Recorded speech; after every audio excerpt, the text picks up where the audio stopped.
అందరూ ఎలా ఉన్నారు? నేను మాధురి, హోమ్ బేకర్. సో ఇప్పుడు ఒక ఫడ్జీ గూయి రిచ్ చాక్లెట్ బ్రౌనీ చేయడానికి నేను ముందుకు వచ్చేసాను. మీకు ఎలాంటి బ్రౌనీ అంటే ఇష్టం? కేకీ బ్రౌనీయా, గూయి బ్రౌనీయా?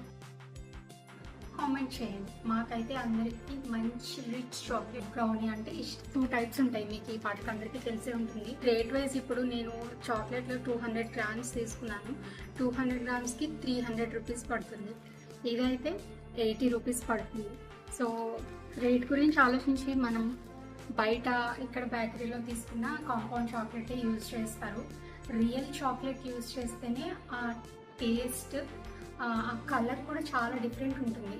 బ్రౌన్ కలర్ ఉంటుంది మనకి పైన top layer. Normal chocolate use చేస్తే బ్లాక్గా ఉంటుంది అనమాట. సో ఇంకెందుకు ఆలస్యం, ఇప్పుడు మనం రెసిపీలోకి వెళ్ళిపోదాం.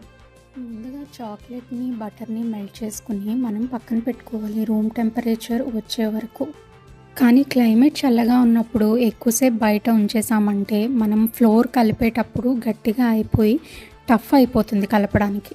ఇప్పుడు ఒక మిక్సింగ్ బౌల్లో eggs, sugar, vanilla essence, salt తీసుకుని ఇంకొక బౌల్లో హాట్ వాటర్ తీసుకుని ఈ మిక్సింగ్ బౌల్ని దాని మీద పెట్టి షుగర్ డిజాల్వ్ అయ్యే వరకు కలపాలన్నమాట. ఎందుకంటే మనకి బ్రౌనీకి స్పెషల్ ఏంటి, క్రాక్లింగ్ టాప్ కదా, అది షుగర్ వల్లనే వస్తుంది. అలా రావాలి అని అంటే షుగర్ కంప్లీట్గా డిజాల్వ్ అవ్వాలి. కానీ టెంపరేచర్ మరీ హీట్ అయిపోకుండా చూసుకోవాలి, లేదంటే ఎగ్ కుక్ అయిపోతుంది.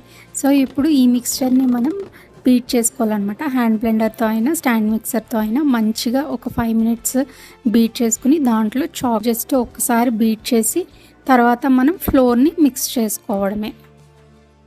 బ్రౌనీ నేనైతే బోత్ రాడ్స్ హీటింగ్లోనే బేక్ చేస్తాను. బ్రౌనీ చేసినప్పుడల్లా కరెంట్ పోతుంది. లాస్ట్ టైం ఇట్లా యానివర్సరీకి బ్రౌనీ చేసినప్పుడు కూడా అట్లాగే కరెంట్ పోయింది. కానీ ఇప్పుడు బ్యాటరీ రెడీ అయిపోయింది, కరెంట్ పోయింది. అట్లా వెంట వస్తుందంటవా?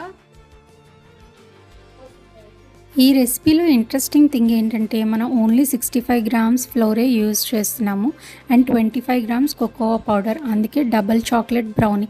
పైన చాక్లెట్ చిప్స్ కానీ చాక్లెట్ షేవింగ్స్ కానీ వేసుకుంటే ట్రిపుల్ చాక్లెట్ బ్రౌనీ. అండ్ దీని ఫ్లేవర్ అయితే చాలా ఇంటెన్స్గా ఉంటుంది. మన కేక్కి దీనికి చాలా డిఫరెన్స్ ఉంటుందన్నమాట. అండ్ బ్రౌనీస్ ఎప్పుడు 1 డే రెస్ట్ చేసిన తర్వాత తింటే, అంటే నెక్స్ట్ డే తింటే చేపల కూరలాగా టేస్ట్ బాగుంటుంది. ఇన్ఫ్యాక్ట్ ఏ కేక్ అయినా కానీ 1 డే రెస్ట్ చేస్తేనే ఆ ఫ్లేవర్స్ అన్నీ పట్టి బాగుంటాయి. వేడివేడిగా తినేస్తే అసలు ఫ్లేవరే తెలియదు కేక్కి. అండ్ ఒకవేళ మీ దగ్గర మైక్రోవేవ్ కానీ లేకపోతే ఇట్లా స్టీమింగ్ చేసుకుని కొంచెం హాట్గా తింటే ఈ చల్లని వాతావరణంలో బాగుంటుంది. ఇలా కొంచెం గట్టిగా అయిపోతుంది చల్లగా ఉన్నప్పుడు బటర్ వల్ల మనకి. సో మనం ఇలా మెల్టెడ్ స్టేట్లో తినాలి అని అనుకుంటే స్టీమ్ చేసుకోవచ్చు, లేదంటే మైక్రోవేవ్లో ఒక 10 సెకండ్స్ చేసుకున్నా సరిపోతుంది. సూపర్ ఉంటుంది టేస్ట్. బిగినర్స్ ట్రై చేయడానికి బ్రౌనీ అనేది బెస్ట్ ఉంది. సో భయపడకుండా ట్రై చేయండి. ట్రై చేస్తే ఎలా ఉందో కామెంట్ చేయడం మాత్రం మర్చిపోకండి. అండ్ సబ్స్క్రైబ్ కూడా చేసుకోండి.